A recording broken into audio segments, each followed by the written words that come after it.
The topics today, folks, is going to be giving you a current status of the California reopening of the nail salon.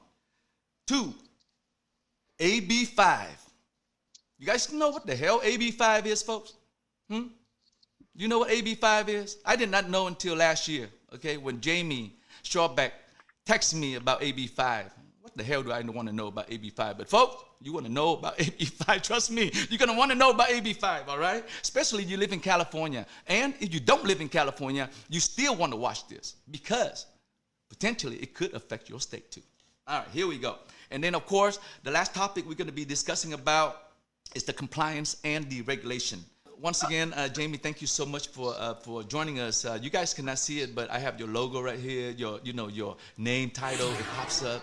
Jaime Schrabeck, PhD, position nails. Just you want to give us a quick background of how you are involved in the nail industry and why are you here today with the boys? So when you say, we have to worry about the compliance for our nail industry and then also the deregulation now. So to me, am I correct in regards to compliance is something they want to add on and then deregulation is something they want to take off? Something like that? Actually, compliance already exists in the sense that we have laws and regulations that govern how we operate. Yes. How we provide our services, how we operate our businesses.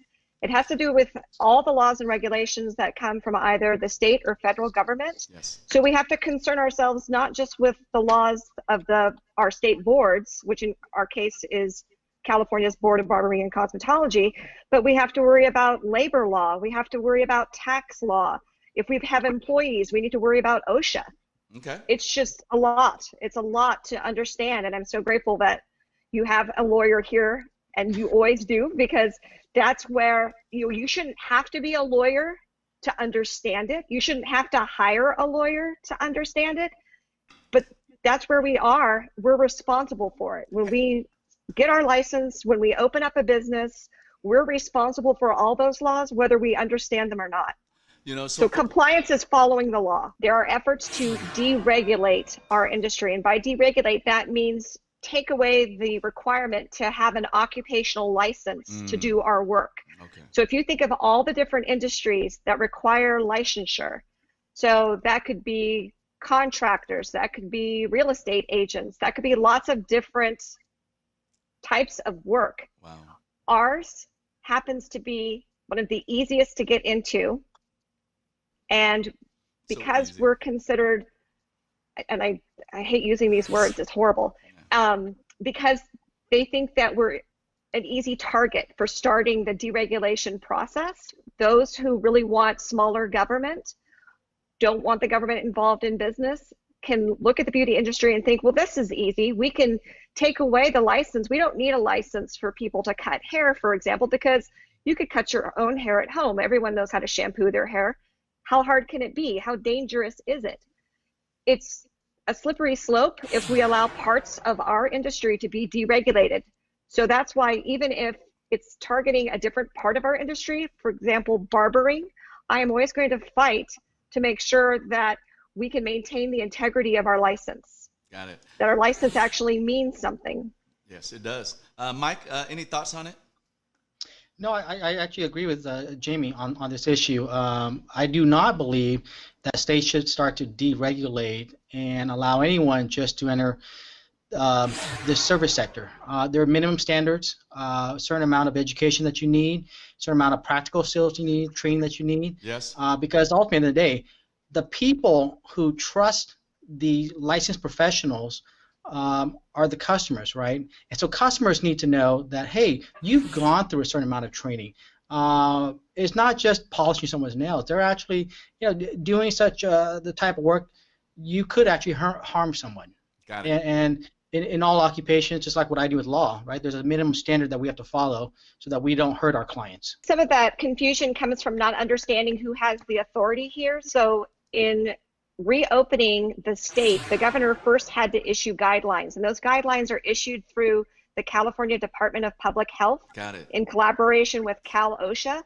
Those are not BBC guidelines. Got the it. BBC does not write the guidelines. The BBC does not tell the governor what to do. The BBC does not tell the California Department of Public Health what to do. In fact, the board is actually only a board in a completely different department, the Department of Consumer Affairs. And this is a health issue, not a beauty issue. So because it's a health issue, it's the Department of Public Health that takes lead. And those guidelines, when they come out, those guidelines are meant to inform the county health officials. So the county health officials now have to act. County by county, they can decide, yes, we can move forward. And as soon as they can say yes would be June 19th, or no, we're going to wait. Or they can say, you know, these guidelines are great, but we're going to add some more requirements specific to our county. So just because the governor gave them permission to say yes doesn't mean they're going to give us, as residents of their respective counties, the green light yet. Well, in terms of the spikes in cases, I think they're not necessarily directly related to the reopening of nail salons in other states. So I just want to make sure that we're not sending out the wrong message. Please. The numbers may be going up for a number of reasons, more testing, whatever it is, but I'm pretty confident it's not because nail salons have reopened. So let's just be very clear on that. I know. I got it, brother. I understand. The second part is that, with respect to at least some of the states that have issued guidelines, including California, the guidelines that I've read, pretty comprehensive, pretty exhaustive, and I would believe that if the salon owners, technicians, as well as customers are following these guidelines, the risk of contracting COVID as a result, as a direct result of visiting and having services done in salon is probably very low. I have many friends who actually are in the medical field on the research of COVID vaccines and those in ER hospitals. The one biggest thing that they recommended to avoid contracting COVID was wash your hands. Yeah. I mean, wow, you work in a level 1 trauma hospital and that's all you got to tell me is wash your hands? He goes, yeah, wash your hands. So, I think there's a lot of guidance that the industry already has. But I think some of the practical stuff that has been out there for the last couple of months, if people are following that, that would be safe. I mean, my opinion, right? It would be safe if people are following all these protocols on having salons reopened. You're going to need a written plan for your salon. You're going to have to wear masks. Everyone has to wear a mask. It talks about identifying close contacts. The way I translate that to our industry is that we should be keeping track of who we're seeing as clients. Don't just give Mary a set of nails. You need to know Mary's first name, her last name, and how to get a hold of her. Because contact tracing is going to become hugely important later on. And we want to show that we're taking care of our own and our own employees, our own coworkers, our clients, so that we can get them the information they need if the county health official requests it. There is definitely a ban against having food and beverages at the station.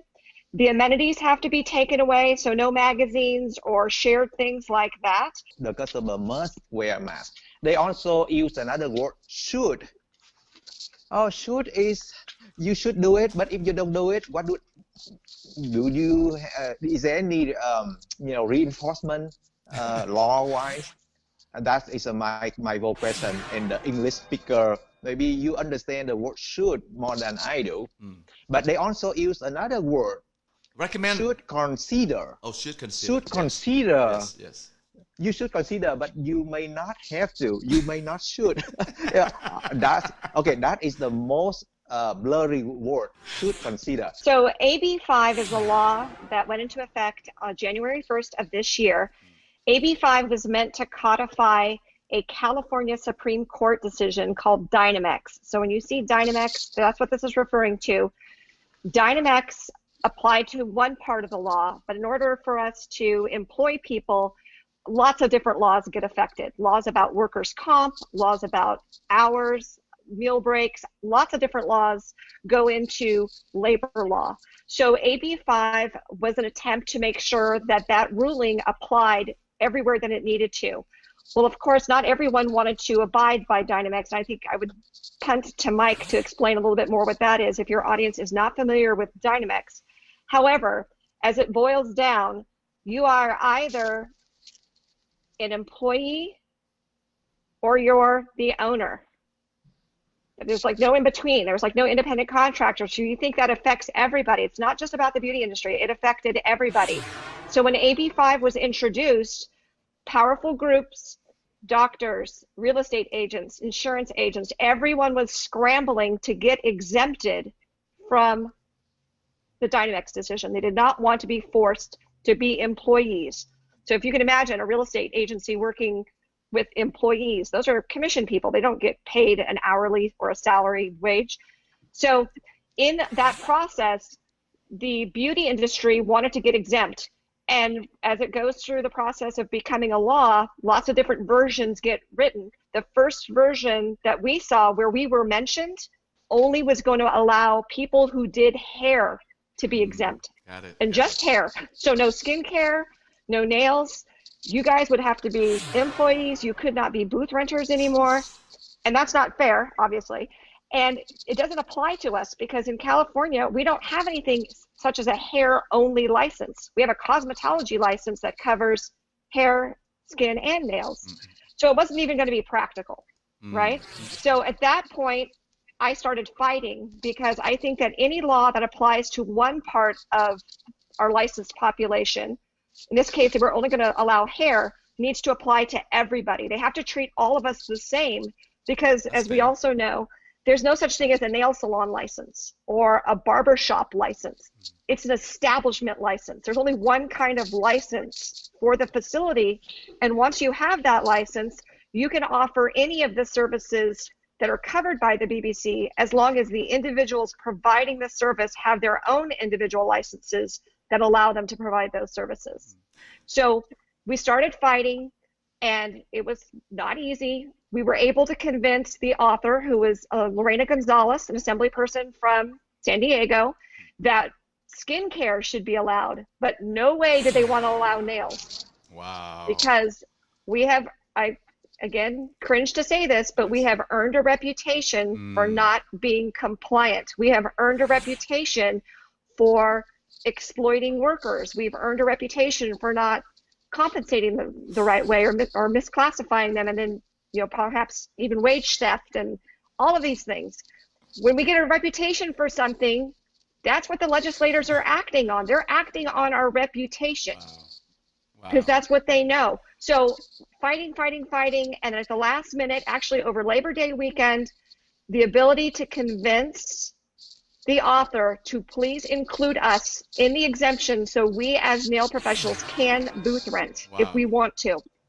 And so that's what happened with an exception. And the exception is you're allowed to do it, but this permission will run out, as you said, on January 1st, 2022, unless we can get a new law passed that extends it or includes us and just takes that deadline away. It is law, and we have to comply. In terms of what's the practical impact, right? That's really where I come in.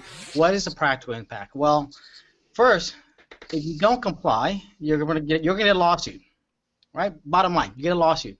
That's very expensive. I've shared time and time again. For me to defend a salon owner from beginning to end, jury trial, about $250,000, right? Give or take. So very expensive to do that. But you say, well, Mike, if I do things along the way for compliance and I don't get the lawsuit, what are the other impacts that it has upon my business? Well, the wages, right? You got to figure out what are the wages in your respective county or city. You got payroll taxes you got to pay. You now have to start covering workers' comp. Some salons may want to get what we call an employment practices liability policy, right? Very expensive policies, but that is something that is available. There could be investigations by state agencies with respect to wages, right? Department of Labor. They're going to come in and start looking at your practices. There's the EDD. If you have a worker who should have been an employee who now is not working but filed for unemployment benefits, guess what? Red flags come up. I need to go visit that salon and see what is going on, right? We have state agency claims, investigations, administrative claims that are made, right? They're not in the civil courts, but that costs money. So the impact is really, what is it going to take for you to run your salon and be able to go to sleep at night? Because if you're not doing these things, guess what? You're going to wake up the next morning with a lawsuit or a complaint by the state agency. You're going to call me, and I'm going to say, I hope you separated your assets. I hope you're ready to fork out about $100,000 to me to defend your case, right? So that's why, I know people complain. I get it. Whether it's a legitimate complaint or a complaint that has no basis whatsoever, it's still the law, right? Whether you like it or not, it's the law. We all live in this society where you're regulated by the BBC or you're regulated by DOL or some other agency of the state. No, just comply with it. And then if you don't like it, very much like our voting process, you got to talk to the folks who can influence the legislation. Right, you still got to go along with the game here. You can't just, I'm not going to do this, I'm not going to do that. Well, there's a lot of problems when you start doing that. And like Mike was saying, it's a tough time to be in the nail industry right now, folks. Okay, we all know that. All right, but based on the discussion here today, this community, all right, and we discussed it so many times. There's always one of the downfall that we have is always this group that like blaming each other. Folks, now we are on the same boat. And the boat is called AB5, all right? And if we don't steer this AB5 in the right direction, all right, we will have no place to go, okay, to be honest with you folks. So it's time, folks, all right? Sharing what? Share this webcast right here. Simple as that. Share about it. Make comments on there. If you have any questions or anything, if you have anything that you disagree with us, put it down. But please, if you do disagree with us, make sure that you are backed by facts before you get on us, because then it could cause all kind of unnecessary comments and discussion that will really not benefit the whole topic.